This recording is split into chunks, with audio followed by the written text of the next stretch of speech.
तुमच्या प्रोजेक्टचं नाव उद्याचं तंत्रज्ञान, ठीक आहे.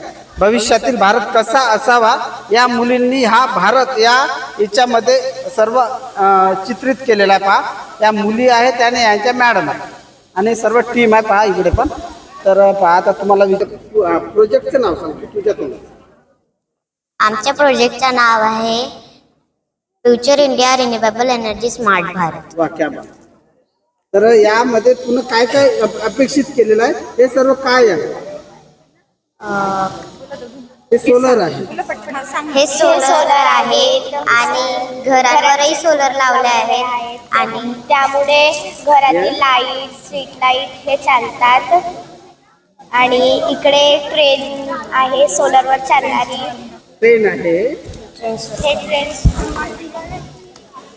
पहा, बरं ही ट्रेन कशावर चालते? बॅटरीवर? सोलरवर. सोलर सोलर आहे का? म्हणजे हे सर्व सोलर, म्हणजे याच्यामध्ये बॅटरी बदल वगैरे नाही घ्यायचं, सेन्सर वगैरे नाही, फक्त सोलर. हा, या मुलीने सोलरचा उपयोग करून हे सर्व उपकरण बनवलेलं आहे. ट्रेन पण सोलरवर चालते. तर या म्हणजे ट्रेनचा उपयोग म्हणजे असं बाकीच्या ट्रेन चालतात त्याच्यात फरक.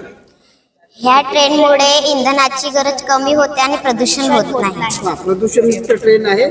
पर्यावरण नॅचरल इंधन आहे. पर्यावरण संरक्षण. पर्यावरण सुद्धा इको फ्रेंडली आहे. आणि पाय सोलर पॅनल वगैरे इथं शेती, आणि या शेतीमध्ये याचा उपयोग करता का तुम्ही? हो, शेतीमध्ये सोलर पॅनलचा उपयोग आहे. हो का? म्हणजे ते मोटर वगैरे सर्व चालू आहे. आणि हे काय आहे?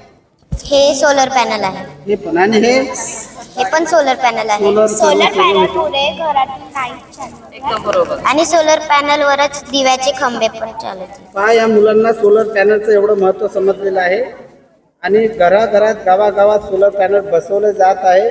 तर येणाऱ्या काळात आपल्याला हेच करावं लागणार आहे. तर तुम्हाला ही संकल्पना सुचली कशी?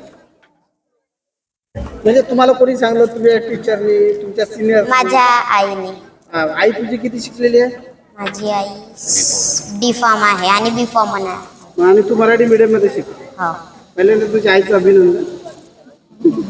आणि तुमच्या शिक्षिकेनं वगैरे म्हणजे तुमच्या टीचरने तुम्हाला सपोर्ट केलाच असेल. बरं, हे शिक्षिकांसर्व तुमचा स्टाफ आहे ना? हो. तुमच्या शाळेचं नाव अजून सांग.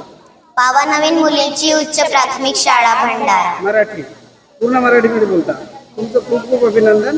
कारण आपण जगातली कुठली भाषा शिकत असू, आपल्या भाषेवर जोपर्यंत, मातृभाषेवर आपण प्रभुत्व मिळवत नाही तोपर्यंत जगातली कुठलीच भाषा आपण म्हणजे तिच्या प्रभुत्व मिळवू शकत नाही.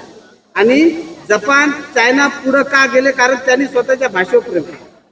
तर मराठी शाळा का वाढत नाही? कारण जास्तीत जास्त पालकांना इंग्रजीच्या शाळेमध्ये टाकून मुलांना जास्त फेर वाटते. तर तुमचं परत एकदा अभिनंदन, टिपचं अभिनंदन.